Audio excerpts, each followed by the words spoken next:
시청자 여러분 안녕하십니까. 읽어주는 기사 세 번째 시간입니다. 예. 오늘은 현장에 나왔습니다. 일본 극우신문 산케이 여러분 아시죠? 대한민국을 비하하는 그 한국이 일본의 종속국이라고 주장하는 극우 산케이 앞에서 읽어주는 기사 오늘 전해드리겠습니다. 일본인에게서는 예를 차리지 말라. 아첨하는 약자로 오해받기 쉽고 그러면 밟아버리려고 든다. 일본인에게는 상다리 부러지게 차린 접대상을 차리지 말라. 그들은 곤배상이 없고 마음의 여유도 없고 상대의 성의를 받아들이기보다 자신의 힘을 상차림에서 저울질한다. 박경리 선생이 일본의 우파 역사학가인 다나카 아키하와라가 1990년 8월 15일에 즈음하여 신동아에 발표한 한국인의 통속민주주의에 실망합니다라는 글에 대해 일본인은 한국인에게 충고할 자격이 없다라는 제목으로 신랄하고 통렬하게 반박한 글이다. 선생은 이어 다음과 같이 직격탄을 날렸다. 몇 해 전의 일이다. 일본의 어느 잡지사 편집장이 내 집을 찾아온 일이 있었다. 그때 나는 다음과 같은 말을 한 것을 기억한다. 일본을 이웃으로 둔 것은 우리 민족의 불운이었다. 일본이 이웃에 폐해를 끼치는 한 우리는 민족주의자일 수밖에 없다. 피해를 주지 않을 때 비로소 우리는 민족을 떠나 인간으로서 인류로서 손을 잡을 것이며 민족주의도 필요 없게 된다. 박경리 선생이 생전에 일본에 관련해 썼던 글을 모은 책 일본 산고가 재조명되면서 14일 각종 온라인 커뮤니티에는 1, 2, 3부로 구성된 이 책의 3부를 발췌한 게시물들이 여러 개 올라왔다. 최근 일본의 경제 도발 조치로 반일 감정이 고조되면서 작가의 일본에 대한 비판적 시각이 맞물려 떨어지고 있다. 나는 철두철미한 반일 작가입니다라고 말한 선생은 조선마르 몰락으로부터 일제강점기에 이르기까지 한국 근대사를 관통한 대하소설 토지를 25년에 걸쳐 썼다. 마무리한 날은 1994년 8월 15일로 광복절로 그 의미가 깊다. 선생은 생전에 신동아에 기고한 일본 역사학자 아키라와의 글을 잘 썼다며 홀딱 넘어간 우리의 젊은이들이 있어 반박의 글을 안 쓸 수 없었다며 이를 깨우침의 계기로 아키라의 1등 국민을 자랑하는 일본 특유의 허세의 글을 조목조목 따져가며 비판을 한 이유다.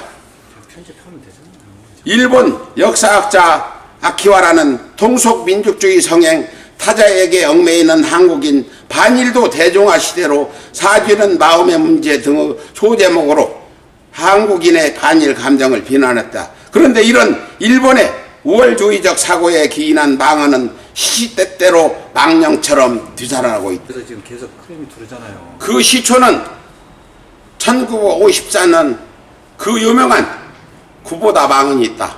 한국과 일본 간 국교 정상화를 위한 회담은 이승만 정부 때인 1951년 10월 20일에 시작됐다.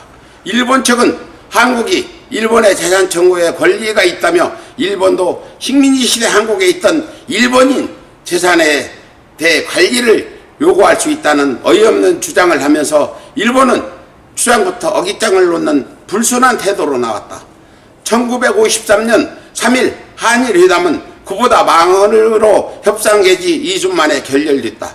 일본 수석대표인 그보다 가니치로는 한국의 청구권 주장에 대해 일본은 36년간 많은 이익을 한국인에 주었다. 일본이 한국에 진출하지 않았다면 한국은 중국이나 러시아에 점령돼 더욱 비참한 상태에 놓였을 것이라고 말했다.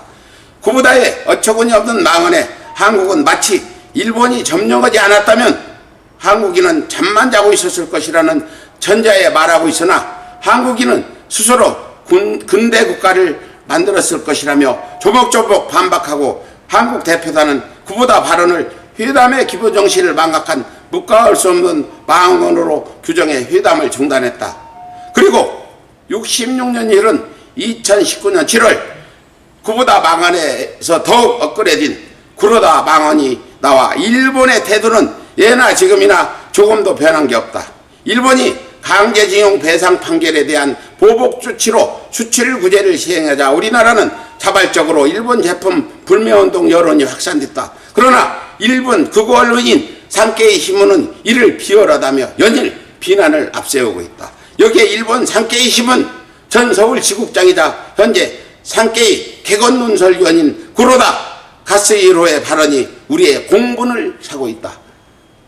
그는 그간 한국이 일본 덕으로 경제 발전한 것이 잠깐 금방 끝나요. 좀 자꾸 그러면 늦어져. 그러다가 안 오고 갈 내가 아니고.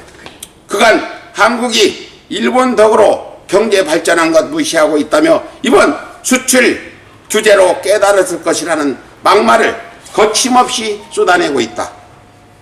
그는 지난 13일 산케이 신문에 쓴 칼럼에서 한국은 1965년 수교 이후 한국의 발전에 대한 일본의 협력이나 공헌 등을 무시했다며 이를 한국 소식통들 사이에서는 일본 감축이라고 부른다고 했다. 구로다는 이런 여론의 반응은 한국이 그간 일본 감축이를 해온 데 대해서 기여한 것이라고 지적하면서 일본 감축이는 한국의 경제 사이 등 모든 분야에 존재한다고 했다. 이어 이번 기회에 한국이 일본의 신세를 져왔다는 숨겨진 실체가 알려지면 대일 감정도 다소 개선될 수 있을 거라며 한국에 일본이 엄청난 시혜를 베푼 것처럼 썼다. 구로다의 발언이 참으로 점입가경이다. 일본의 신세를 져왔다가 아니라 서로 회적으로 양국이 교류해 왔다는 말이 맞지 않은가. 2차 대전에 무모하게 껴들어 핵으로 패망하고 다 죽어가는 일본이 1950년 한국전쟁 군수물자 특수로 기사회생한 것이다. 수천 년 동안 우리나라의 유구한 역사를 통해 백제에서 시작해 일본으로 넘어간 문물 덕분에 여자나 남자나 훈도시라는 아랫도리만 겨우 천으로 가리고 살던 미개한 일본인들을 옷이나 봐 제대로 입게 해준 게 아닌가. 여기서 다시 박경희 선생의 일본 산고가 소환된다. 선생은 일본을 어떤 명분으로라든지 공격해서는 안 된다는 사람들에게도 일침을 날렸다. 지금은 총독도 없고 말단 주재소에 순사도 없다. 우리를 겨누는 총칼도 없다. 그런데 어째서 우리는 입을 다물어야 하는가? 어째서 일본을 성토하면 안 되는가?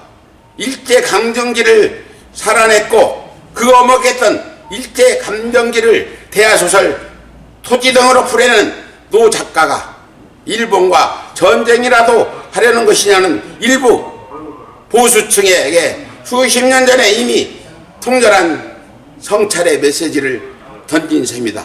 구로다는 1965년 한일협정 당시 일본의 배상금은 독립축하금 또는 경제협력 자금이고 노무현 정부에서도 외교적 판단이었을 뿐 법적으로 인정받는 게 아니라는 우리의 주장에 과거사 문제는 어디까지나 상대가 있는 외교적인 문제라며 일본의 책임을 회피하는 주장을 했다.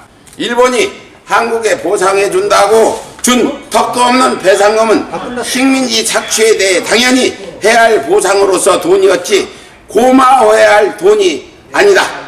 발전할 기반을 빼앗아놓고 그걸 일부 돌려준 후 고마워해야 하는 논리는 가해 당사자인 일본이 취할 태도가 아니다. 그것도 배상금이라는 용어도 아니고 독립축하금이라고 했다. 그 기간 동안 일본이 우리 땅에서 수탈한 문해재와 금을 비롯한 강물과 지하자원은 가히 천문학적인 숫자였다. 자칭 보수라고 내세우는 이 나라 일부 정치인이나 언론이 제 나라를 모욕하는데도 참으라는 그는 세계 어디에도 없고 이 나라밖에 없을 것이다. 잘못한 쪽이 몽둥이를 든 꼴로 가해자가 피해자를 육박지르는데도 당당히 맞서지 말고 지금도 굴종 외교를 이추고 있다. 참으로 한심한 일이다. 이상 읽어주는 기사 마치겠습니다. 이곳은 산케이 서울 지국이 있는 곳입니다. 구로다라란 산케이 전 지국장, 지금은 산케이 객원 논설이라는 자가 얼마나 우리를 비하하는 발언을 했습니까? 몇 년 전에는 광복절이 우리에게 은혜를 준다는 날이라고, 이번에도 한국이 잘못해서 일본의 은혜를 모른다, 배은망덕하다 이렇지 않습니까? 그 당시에 백제가 일본인들은 옷도 제대로 입지 못하고 발가벗고 다니고 짝짓기도 산에서 들에서 해서 새끼가 태어나면 성이 밭, 논, 우물가 이렇게 하던 미개인들을 우리가 문물을 전달해서 이렇게 해줬으면 수령의 나라로 받들기는커녕 수차례 침략을 했고 지금까지도 일본은 우리를 미개한 조선인으로 이렇게 폄하하고 있습니다. 분노하지 않을 수 있겠습니까? 응징얼릉 서울의 소리와 조선일단 단장 조시민 저 백은종이 오늘 처음으로 산케에 와서 응징 취재를 하고 갑니다. 여러분 경향신문사 10층에 있는 산케이 신문 기억해 주십시오. 감사합니다.